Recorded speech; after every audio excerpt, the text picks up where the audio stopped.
Hey guys, what's up? Welcome back to the channel. So this bike hobby can be pretty expensive sometimes. In fact, I just bought myself a new, to me, used gravel bike, and to offset that cost a little bit, I'm gonna flip a couple bikes, try to make a profit.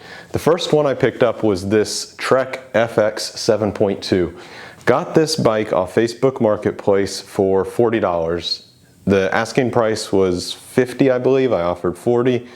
And the seller agreed, no problem. Really easy purchase, and I had to drive, I want to say about 30 minutes to pick it up. You could say maybe spend another $6 or $7 in gas, so maybe we're up to like $46. I find that the hybrids, at least where I live here in Titusville, Florida, tend to sell the best. Way better than like vintage road bikes. Those are the worst. Vintage mountain bikes, not too good either, but just normal old hybrids seem to sell pretty good. And Treks, from my experience, seem to sell the best. So if I can get a good Trek like this for 40, 50 bucks, I'm pretty confident I can make some money on it. So today we're gonna go through this bike and get it up to good condition, as good as I can. All right, let's take a closer look at the bike. So first thing that stands out is there is a little bit of rust on the front derailleur, and unfortunately that'll reduce the amount that I can sell it for if I can't get that off, and I kind of don't think I will be able to. A little bit of rust on the rear chainring, but both of them are not going to affect the function at all. Those are really just cosmetic. Other than that, it's pretty much rust free. I see a little bit like on these bolts here, and that will, you know, kind of decrease the value. A little bit on this bolt. Actually, that bolt is pretty rusty. I might try to replace it or clean it up. That's kind of ugly. The bike does ride. I actually rode it to the grocery store several days ago now, and the thing I noticed after I got back home is this front tire, even though it has grip, it hasn't been used that much. Obviously, it's seen better days. So I did buy a couple new tires for it. We'll be putting on. It does shift into all the gears actually very smoothly and nicely. The saddle is in pretty okay condition. Really no major tears or anything on that. I did buy some new grips. These are slightly tacky, so I'm gonna replace those. But otherwise, the bike actually rides good, rides fine, no issues. Unfortunately, the paint is a little bit maybe sun damaged. I mean, it's not too bad. I'll try to clean it up the best I can. But anyway, let's go ahead and do those tires, because that's kind of the thing that it needs most. Now the rear one isn't too bad, but it's like a little crack on it, I can see. So I'm gonna go ahead and replace both the tires. Got these on Amazon. I think I paid, gosh, I don't remember. I'll put it on the screen. They're pretty inexpensive. I want to say like 30 bucks for the pair. They're the same size as original 700C by 35. Go ahead and release the brake. This has V brakes, as you can see. This skewer is it's more than a little bit rusty, so I'm gonna look and see if I have a replacement in my skewer box. Oh, and the spring is broken too, and one side is missing a spring. So that looks pretty ugly. I'm gonna see if I have a better one in my box. Definitely collected a number of skewers, as you can see.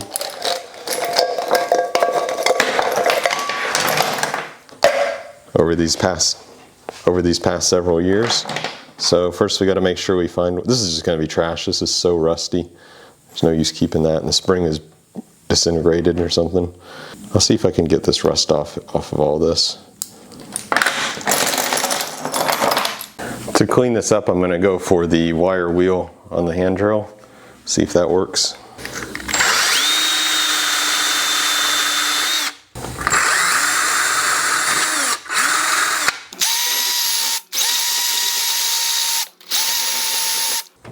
Well, it's definitely cleaning it up nicely.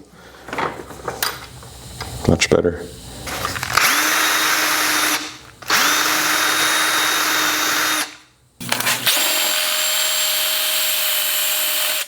Oh, much better. I was just getting ready to say, nice thing is these tubes are holding air. I've had the bike for a couple weeks now, just now getting around to work on it, and they've held air since I bought it, but it put a lot of water out when I started letting the air out. I guess that was it. Okay. I think we'll be able to reuse the tubes. Tubes are expensive these days. That's probably at least $4 each tube. So when I can reuse them, I do. Not only for flipping bikes, but also for myself. Let's get this little guy off here. This is from a computer it used to have at one time, I suppose. It's a magnet, and every time it would go around a sensor, it would tell the computer the wheel has turned one time. I forgot to mention these bright tire levers came with those tires. So let's try these out. They look pretty substantial, at least. Oh, okay, it's different. I was about to say it doesn't have the hook on it, but it does. I guess, yeah, that's cool. It goes like that.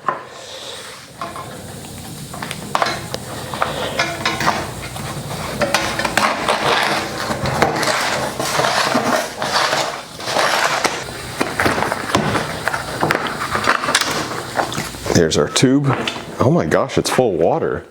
I have never, hear that? I have never had that. I still want to rescue the tube, so I'm going to try to drain all the water out of it. Ooh, that's pretty gross. It's like orange.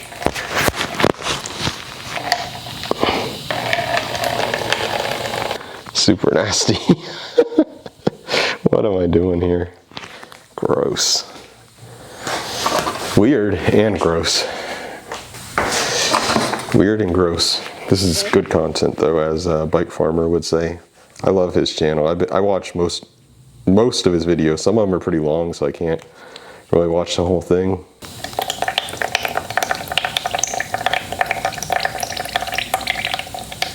I wonder if it would come out easier if I added some air. No, just maybe that's it. There we go. It's flowing. Come on, buddy. Okay. That's so weird. Okay. We got it out. It's not sloshing no more. Rim tape looks okay, and everything's dry actually. All the moisture was just inside the inner tube. And the wheel is straight enough, straightish. So let's open up one of these tires and put it on. Whoa. It is a directional tire, so I gotta take care of that. Actually, I guess I don't have to take care of that because the wheel is symmetrical, it's the front. So it should be able to go either way.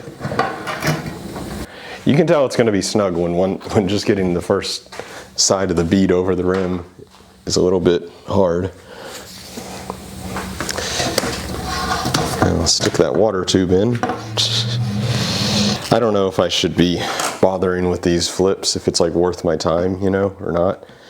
So I don't know how much I'm going to make on this, obviously, but I was thinking maybe I could get $100 profit.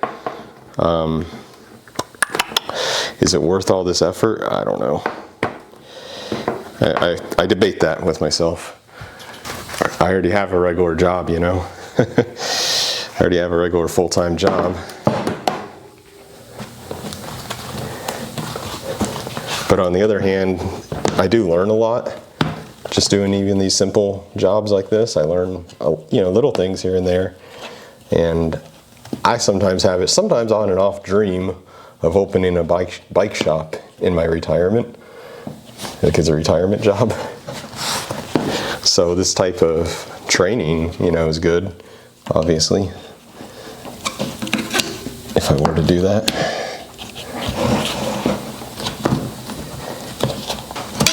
The thing is, it's so hot in this garage.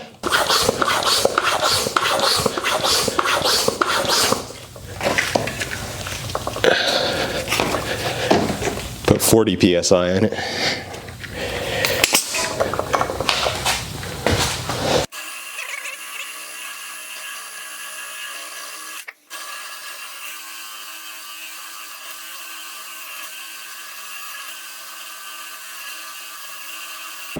Is that perfect? No, but is it a lot better? Yes, very much so.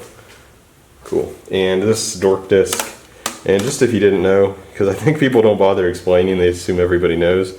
But the whole point of this is if your chain goes around the cassette, right? And as you shift up, you shift up, you shift up, you shift up. If you don't have your stop set up correctly on the derailleur, it can actually go past the top one when you're shifting to a lower gear and then fall back here.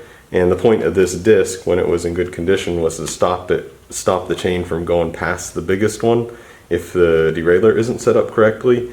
And the reason why is because it can, the chain itself can get stuck in there, which is a pain, but also it can damage the spokes, and then you'd have potentially could have to replace the spokes. So that's the purpose of these. If your derailleur is set up properly, then they don't do anything and you don't need them. And I've never actually put one on a bike.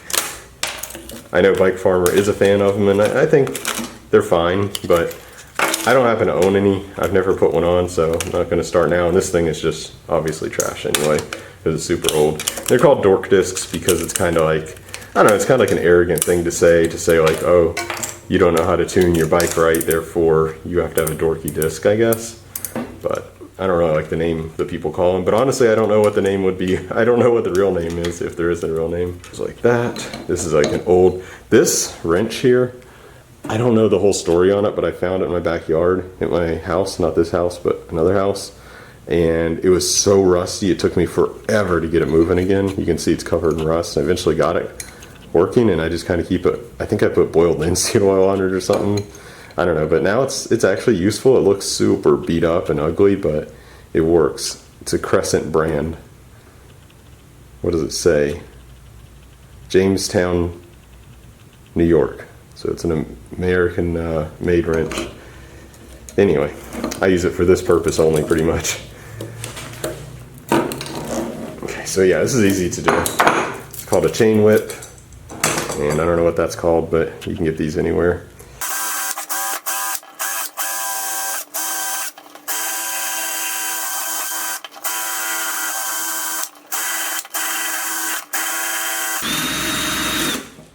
Sure what to spray on this. I'm going to spray this WD-40, believe it or not.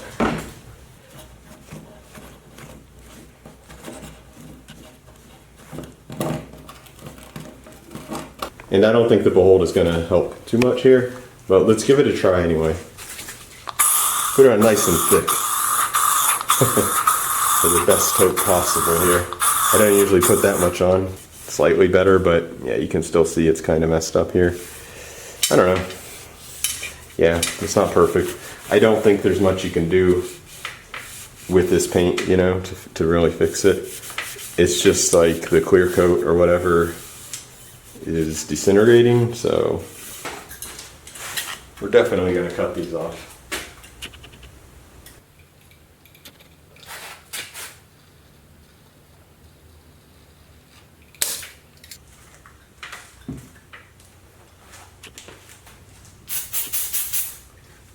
Carburetor brake cleaner is good for this because it will evaporate.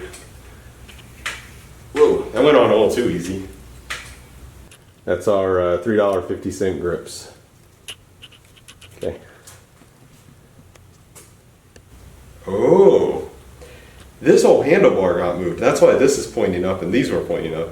I'm not saying this is loose, but I think this was rotated and it kind of looks weird. It's like the new gravel bike I got, which I'm pretty excited about. I'll show you guys that in an upcoming video really soon.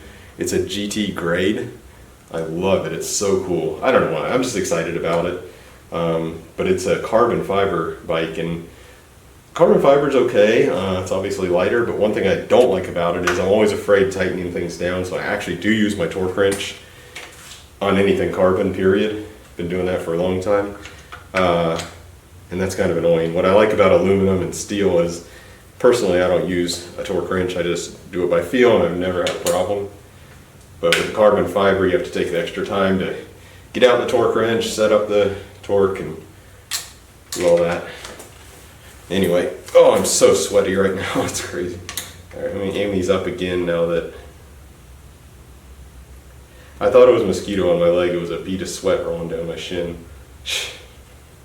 I feel a little ashamed saying this, but I'm still using motor oil. I feel like I should graduate from motor oil, but it works fine. I've never had an issue. I'm not saying it's the best, but it's so cheap. You buy a quart of that for a few dollars at Walmart and you're good for life pretty much.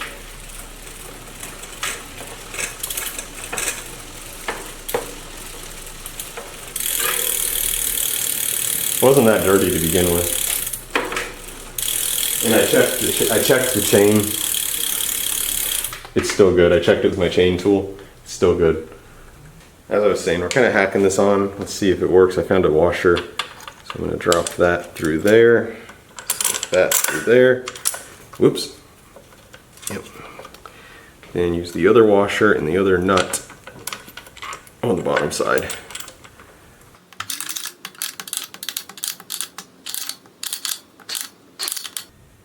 Okay, there we go. Alright. That's gonna work. Oh my god, it works. Perfect. Easy peasy, not really. When it stops raining, maybe tomorrow. Oh good, that's nice and tight now. When it stops raining, maybe tomorrow, we'll go out for a ride, take some nice photos. And I think this will be ready for a new home. I'm going to leave the reflectors on because why not? What size is it? It's a 19-inch 48 Trek 7.2 FX. Got a kickstand, all the gear shift, 2 new tires, 2 new grips. Nice bike.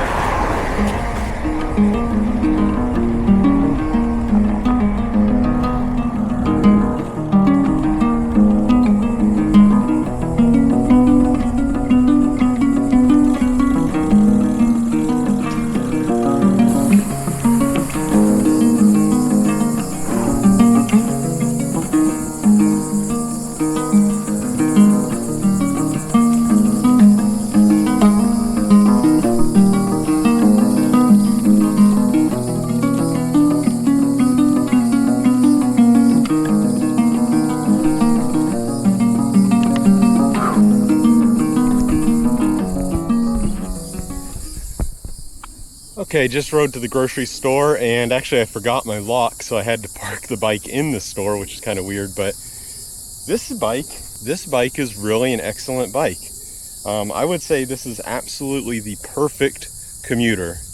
Low cost, simple V-brakes, no suspension, front nor back, totally standard parts, just perfect, totally comfortable. I like the 28-inch 700C wheels, 35 wide, perfect width. Really a great commuter bike. I don't really think you could go any better for a commuter.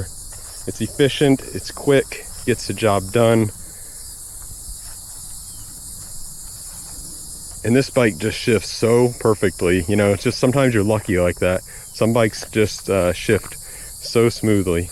And what I thought would be fun is to take my 20 to 25-year-old digital camera to take pictures of my 20 to 25-year-old bike for the ad.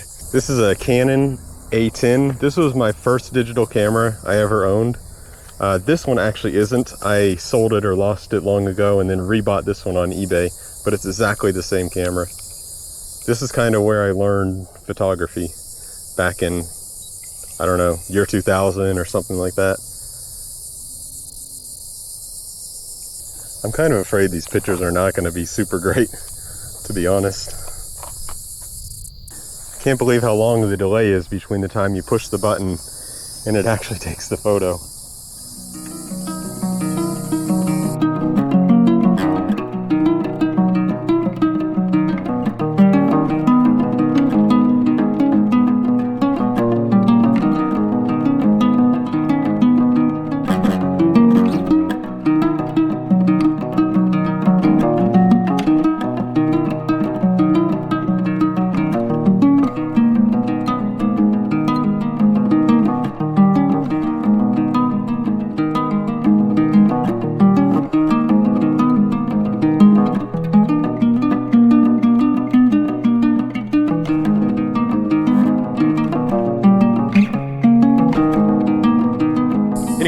much it for the video. Thank you for watching, and I'll see you guys next time.